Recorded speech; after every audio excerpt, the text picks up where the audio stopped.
So for a long time, I used to think that goals were a bit pointless. What is the point of setting a goal if we can't control the outcome and we're just going to be unhappy until we hit the goal, and then when we hit the goal, we're just going to set a new goal? Why can't we just forget about goals and instead focus on just being satisfied in the present, in the here and now? But I am pleased to say that I was absolutely wrong about this, and so in this video, I'm going to break down why I used to think that goals were pointless, how I now approach setting goals, and how I'm now thinking of goals moving forward in terms of setting goals for the new year. Part 1, forget goals, focus on the system instead. So for this YouTube channel, for example, I've never really had any goals for it. Like, I couldn't care less how many subscribers I have or how many views I get, because all of those things are outside of my control, and as the Stoics would say, there's no point in worrying about something that is outside of your control. For me, what was more important than having a goal of a certain subscriber count or a certain view count, what was more important than the goal was actually the system to getting there. So my system was of just, I want to release at least 1 to 3 videos every week without fail, and that's the only thing that I care about. This is something that James Clear actually talks about in Atomic Habits. He says that if you want better results, then forget about setting goals.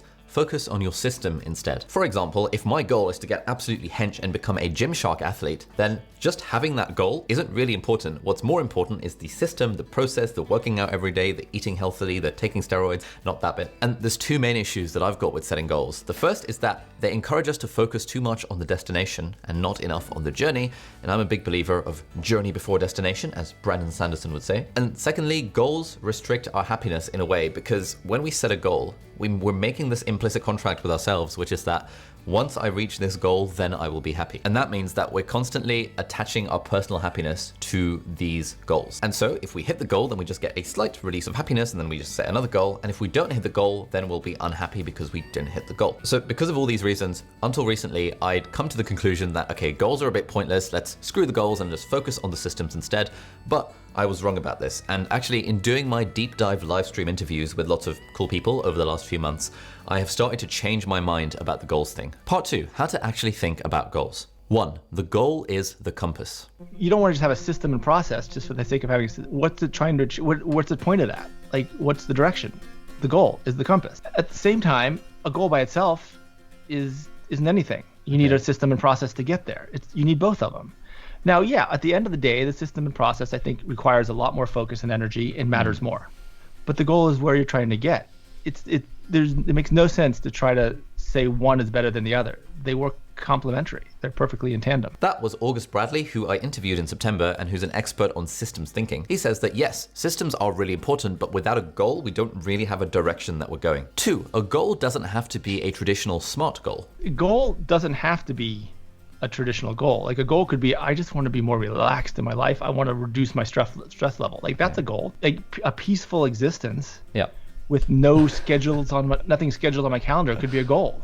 Like, it could be, you can pick the goal you want. Like, any goal is a valid goal if it's what matters to you. So if you just want to have a chill life, frame that as a goal. This is really important. It's like, technically, traditionally, we're supposed to think of goals as specific, measurable, achievable, realistic, time-bound, and all that stuff. But what August is saying is that we actually don't have to think about them in that way. A goal of having a peaceful life or having an empty calendar, or it's just like completely legit to have as a goal. 3, we all have goals, even if we're not articulating them. This was where August called me out on my BS when I said to him that, well, August, I don't really think I've got any goals. First of all, I don't know you that well, but I suspect you have some goals, you just haven't articulated them, but instinctively there's certain things you want. Clearly, you're a hardworking, ambitious person building interesting things. That doesn't happen randomly by accident. Like, whoops, I built a $1 million+ YouTube channel. How'd that happen?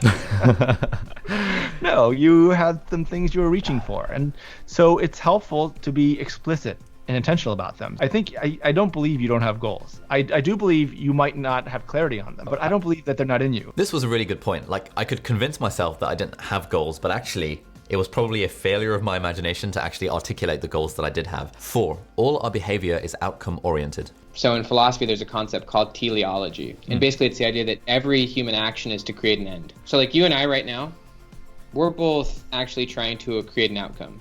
We're having a conversation which might be just the outcome. It's for us to learn from each other. Or it might be to produce this video. Every human behavior is to produce an end. In psychology, it's called prospection. But basically, prospection is the idea that the thing that makes us conscious human beings is that we can imagine a future. And so for me, when I say that I don't really have any goals for my YouTube channel because I don't care about the numbers, I just want to upload 1, 2, or 3 videos a week, Ben Hardy is saying that that is actually a goal itself. Everything you're doing right now is, in my opinion, to achieve goals, even if you're not admitting that they're goals. Even if you don't want to call them goals, you're getting up to produce YouTube videos, you know? Yeah. And so to me, those would be called goals. But what's, in my opinion, more exciting about that is the idea that you get to choose the future that directs your present.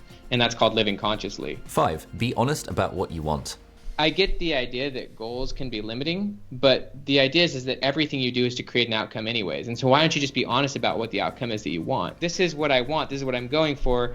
It's okay if I don't. I mean, you can do whatever you want psychologically to make yourself feel better if you either achieve it or don't. But the point is just to be honest and blunt that, you know, motivation is a lot more easily created if you're clear about the outcome you want and if you're explicit about it. And flow is a lot easier if you're just focused on one thing at a time. I think the whole argument against goals goes against human nature, to be fully honest with you. One issue that I've always had with goals is this niggling feeling that if you set a goal, then you're just unhappy until you hit it. Like my goal is to become a Gymshark athlete. And so in a way, I am actively choosing to be slightly less happy because of the fact that I'm not yet a Gymshark athlete. But when I said this to Ben, he again called me out on my BS because this is totally wrong. 6, goals don't have to make you unhappy. My major goal is to sell millions of copies of this book. But that does not make me unhappy in the present. And actually, Dan Sullivan has a antidote for this as well. He calls it Measure the Gain, Not the Gap. And it's an ebook I would recommend everyone read.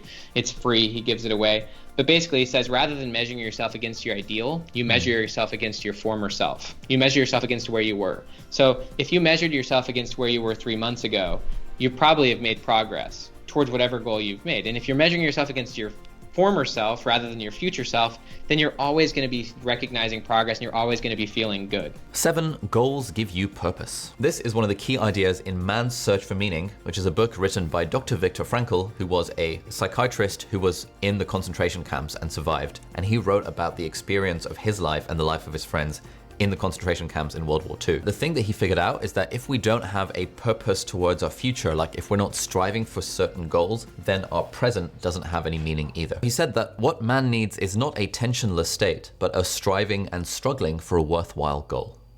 Part 3, Yin and Yang. So after all that, I realized that I was wrong about goals. I used to think that if you set a goal, you're going to be unhappy in the present, and if you hit the goal, then whatever, and if you don't hit the goal, then you're going to be sad about it. But now I've realized that goals are actually useful for all these different reasons, and it's really about the yin and yang balance between self-improvement and self-acceptance. Like, it's totally okay for me to be fully satisfied with my life right now, which I am, but at the same time, having a goal of becoming a Gymshark athlete or whatever. And this tension between these two states of self-improvement and self-acceptance, we don't have to resolve it. And apparently this is one of the key differences between Eastern and Western styles of thinking.